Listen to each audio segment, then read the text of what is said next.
বাংলাদেশের মধ্যে ভারতের প্রতি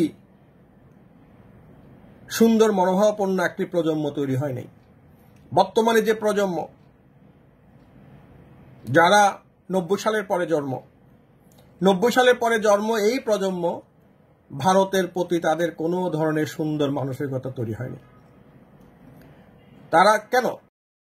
শেখ হাসিনা তো ক্ষমতায় ছিল, ভারত তোষণ নীতি ছিল, ভারতের জন্য একটি সুন্দর ক্ষেত্র ছিল, তবুও কেন ভারত ব্যর্থ হলো? ব্যর্থ হয়েছে তার মনোভাবের কারণে, তার পররাষ্ট্র নীতির কারণে। এবং ভিসা নিয়ে তারা যথেষ্ট পরিমাণে তাদের যে কর্মকাণ্ড, ইভেন কি দেখা গেছে কি একটি ভিসা পেতে তাদের অফিস থেকে 30,000 60,000 টাকা ঘুষ পর্যন্ত নেওয়া হয়েছে। ভিসা দিতে গিয়ে তারা যথেষ্ট পরিমাণ ভোগান্তি দিয়েছে বাংলাদেশের জনগণকে। কিছু তাবেদার তৈরি করা ছাড়া ভারত বাংলাদেশের মধ্যে তার সুসম্পর্ক তৈরি করতে পারে নাই। আমি তার জন্য ভারত সরকারের নীতিকে সমালোচনা করব, ভারতবাসীকে নয়। কারণ আমরা যখন ব্যাঙ্গালোরে ছিলাম 8 বছর, আমি দেখেছি আমার সাথে অনেক সাধারণ মানুষের সুসম্পর্ক ছিল।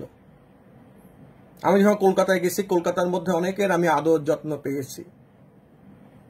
সুতরাং সাধারণ মানুষ বাংলাদেশেও ভালো, ভারতেও ভালো। সাধারণ মানুষ একটি সুসম্পর্কের মধ্য দিয়ে থাকতে চায়, পরস্পরকে সম্মান করতে চায়। বাংলাদেশ যেভাবে ভারতের জনগণকে সম্মান করতে চায়, সেভাবে বাংলাদেশের জনগণ আশা করে ভারত তাদেরকে সম্মান করুক। আমরা একটি স্বাধীন রাষ্ট্র, স্বাধীন রাষ্ট্রের স্বাধীন নাগরিক হিসেবে বাংলাদেশিদেরকে সম্মান করুক। বাঙালিরা সবসময় আত্মসম্মান বোধটাকে বজায় রেখে চলতে চেয়েছে। আমাদের আত্মসম্মান বোধকে বারবার আঘাত করা ভারত সরকারের এই নীতি ভারত সরকারকে আজকে বাংলাদেশ থেকে ইন্ডিয়া আউট স্লোগান পর্যন্ত নিয়ে গেছে। ভারত বর্জন কেন হচ্ছে? কতজনকে আপনারা তাচ্ছিল্য করবেন? ভারতের মিডিয়াগুলোতে বিভিন্ন জনের বিরুদ্ধে বলা হচ্ছে, কতজনকে বলবেন? কতজনকে গালাগালি করবেন? 16 কোটি মানুষকে কি আপনি গালাগালি করতে পারবেন? নিজেকে প্রশ্ন করুন, আগে নিজেকে শুধরান। আপনি যেহেতু সুপার পাওয়ার, এত বড় একটি অঞ্চল, পারমাণবিক শক্তি সম্পন্ন, আপনার উচিত কি? আমি যেহেতু বড়, আমি অন্যদেরকেও সম্মান করি, তাদের জনগণের সাথে সম্পৃক্ত হই। আজকে আপনারাই দক্ষিণ এশিয়া, শুধু বাংলাদেশে কেন দায়ী করছেন? আপনারা যদি আপনাদের যারা যারা ইউটিউব করছে তারা বাংলাদেশকে গালাগালি করছেন, মালদ্বীপে গালাগালি করছেন, পাকিস্তানে গালাগালি করছেন। আরে ভাই, সবাইকে গালাগালি না করে আপনি নিজে ভালো হন না। সব মানুষ তো খারাপ হতে পারে না, দক্ষিণ এশিয়া জুড়ে সবাই খারাপ হতে পারে না। বাংলাদেশ তো প্রথম আমাদের জিয়াউর রহমানের একটি সুন্দর একটি পদক্ষেপ, এবং পরবর্তী সবাই মিলে যে সার্ক গঠন করে, সার্কের উদ্দেশ্য কি ছিল? পারস্পরিক সম্পর্ক সুন্দর করে এই দক্ষিণ অঞ্চল সুন্দর করে আমরা চলব। তাহলে এই যে সুন্দর করে চলার এই পথে বাধা কে? কারা? কেন? সুতরাং আপনি যদি বড় হন, আপনার উচিত সবাইকে সাথে নিয়ে কর্তৃত্ববাদী মনোভাব ত্যাগ করে, শোষণকে ত্যাগ করে, শুধু ভারতের স্বার্থকে রক্ষা করবার সবার স্বার্থকে ধ্বংস করে দেব, সব দেশ ধ্বংস হয়ে যাক, বাংলাদেশের মধ্যে কর্তৃত্ববাদী শেখ হাসিনা টিকে থাকুক, এটা ঠিক নয়। আপনাদের ভারতের মধ্যে যদি গণতন্ত্র থাকতে পারে, তাহলে বাংলাদেশের মানুষের কেন গণতন্ত্র থাকবে না? বাংলাদেশের মানুষ কেন ভোট দিতে পারবে না? বিএনপি বারবার আপনাদের কাছে আহ্বান করেছে, জাতীয় পার্টি আহ্বান করেছে, কিন্তু আপনারা শেখ হাসিনাকে তো বলেন নাই যে না, তুমি একটা ফ্রি ফেয়ার ইলেকশন করো।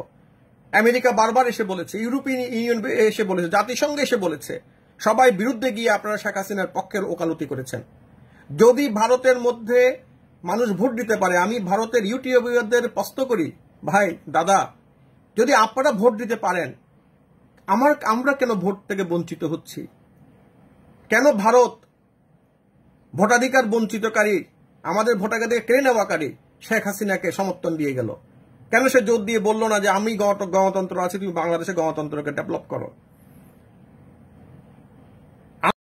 আমি নিজে ব্যক্তিগতভাবে 3 বার ভোট দিতে গিয়ে ধাক্কা দিয়ে আমাকে বের করে দিয়েছে। একবার পুলিশ ধাক্কা দিয়ে বের করে দিয়েছে, আরেকবার ভোটের নিচে গেছি, বলতে ভোট শেষ, আমার 75 বছরের বৃদ্ধ মাকে নিয়ে গেছি, আমরা মা ছেলে মুখ কালো করে বেরিয়ে এসছে। আমার মা ছিল একজন প্রধান শিক্ষক। আমি ভোট দিতে গেছি, আমাকে বলতে ভোট শেষ, পুলিশ বলছে ভোট শেষ, যান যান যান। আমাদের কষ্ট হয়েছে। আজকে যারা 18 বছর বয়স পার হয়েছে সেই যুবক, তারা কখনো ভোট দিতে পারে নাই। তারা দেখেছে যে তাদের এই যে কষ্ট, যার বিরুদ্ধে ক্ষোভ, শেখ হাসিনাকে সাপোর্ট দিচ্ছে ভারত। তাহলে ভারত শেখ হাসিনাকে সাপোর্ট দিয়ে শেখ হাসিনার কাছে পেয়েছে, হারিয়েছে বাংলাদেশের জনগণের শ্রদ্ধা, ভালোবাসা। সুতরাং আপনি আমাকে মেরে ফেলতে পারেন, আপনি আমাকে ধরে নিয়ে যেতে পারেন, আপনি বলতে পারেন বাংলাদেশে ভারতে আসতে পারবে না তোমরা, লাভ কি? আগে নিজেকে পরিবর্তন করুন। ইন্ডিয়া আউট স্লোগান ভারতের বিদেশ নীতির একটি বিশাল ব্যর্থতা। আগে নিজেদের ব্যর্থতাকে পর্যালোচনা করুন। পারস্পরিক ঘৃণা ছড়িয়ে কোনো কিছুই আসলে লাভ করা যায় না। আমরা সবাই আপনাদেরকে সম্মান করি, ভারতবাসীকেও আমরা সম্মান করি। আপনারা আপনাদের কর্তৃত্ববাদী মনোভাব থেকে বেরিয়ে আসুন, এটা আপনাদের জন্যই মঙ্গল।